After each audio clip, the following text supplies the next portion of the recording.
जम्मू कश्मीर के श्री माता वैष्णो देवी विश्वविद्यालय द्वारा संचालित मेडिकल कॉलेज में एडमिशन विवाद गर्मा गया है। ऐसे में हिंदू संगठन हिंदू छात्रों को प्राथमिकता देने की मांग कर रहे हैं।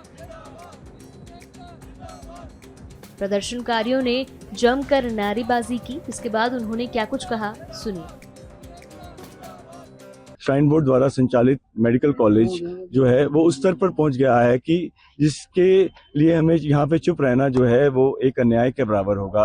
जैसे कि आपको मालूम होगा कि एक हमारा मेडिकल कॉलेज स्टार्ट किया गया है श्राइन बोर्ड द्वारा, माता वैष्णो देवी श्राइन बोर्ड द्वारा, तो उसमें जो है 50 सीटें दी गई। उसमें से 45 सीटें जो हैं, जो जहाँ तक मुझे जानकारी आई है, वो एक धर्म विशेष को दी गई और सनातन धर्म के जो अनुयायी हैं वो उनके छात्रों को उससे वंचित किया गया। ये किस प्रकार से हुआ, इसमें कैसी चूक हुई, इसके ऊपर एक ये बहुत ही गंभीर विषय है और इसके ऊपर एक जो है इंक्वायरी होनी चाहिए। हम इसलिए एकत्रित हुए हैं कि क्योंकि आने वाले समय में ये जो अन्याय कंटिन्यू ना हो और इस पर कुछ गंभीर चिंतन किया जाए और इसका कुछ हल दिया जाए, तो इसलिए हम यहाँ पे एकत्रित हुए हैं। डिमांड है, भारतीय संविधान में कहीं भी ये व्यवस्था नहीं है हिंदू मंदिरों के पैसे को किसी विशेष वर्ग को सुविधा देने के नाम पर, शिक्षा देने के नाम पर, आरक्षण देने के नाम पर खर्च किया जाए।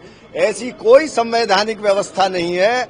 और इस देश के अंदर जितने अन्य धर्मों के मस्जिद है, मदरसे हैं, चर्च है या अन्य केंद्र है, उनके किसी भी केंद्र से उनके समाज के अलावा किसी अन्य समाज को किसी भी प्रकार का आर्थिक सुविधा अथवा शैक्षिक या सामाजिक कोई सुविधा नहीं दी जाती है। तब केवल हिंदू मंदिरों का पैसा वह सारे अन्य धर्मों के लोगों के लिए, और जिसका पैसा उसको उतना न देना और जिसका नहीं उसको सबसे ज्यादा देना, यह अब अनुचित व्यवहार इस देश के अंदर नहीं चलेगा। लगभग 65 वर्षों तक इस देश के अंदर मुस्लिम तुष्टीकरण चला और आज पुनः उसकी स्थापना। मुझे पता चला था कि पिछले दिनों तहसीलदार के एग्जाम में भी उर्दू को कंपलसरी विषय किया गया था और उसके बाद लोग न्यायालय में गए, तब उस पर स्टे हुआ। तो क्या कोई भी आईएएस सारे देश में कहीं भी जब जाता है, उसको जिस प्रांत का कैडर मिलता है उसके लिए उर्दू कितनी आवश्यक है, फिर सारी जगह कितनी उर्दू आवश्यक है। तीसरी चीज, इस देश के अंदर हमारे पास लेजिस्लेटिव, हमारे पास पार्लियामेंट, क्या जितने भी सांसद चुने जाते हैं क्या वो देश के कानून नहीं बनाते हैं? क्या सभी सांसद उर्दू जानते हैं? क्या इस देश के राष्ट्रपति, माननीय प्रधानमंत्री या किसी भी प्रांत के मुख्यमंत्री और उप मुख्यमंत्री ये सब उर्दू से शिक्षित है?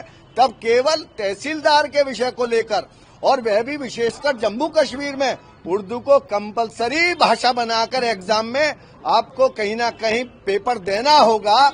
यह अन्याय इस देश में नहीं चलेगा।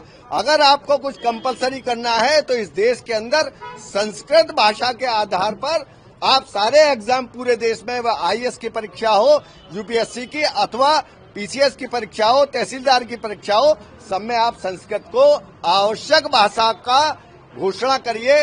अब तुष्टीकरण को नहीं सहेंगे।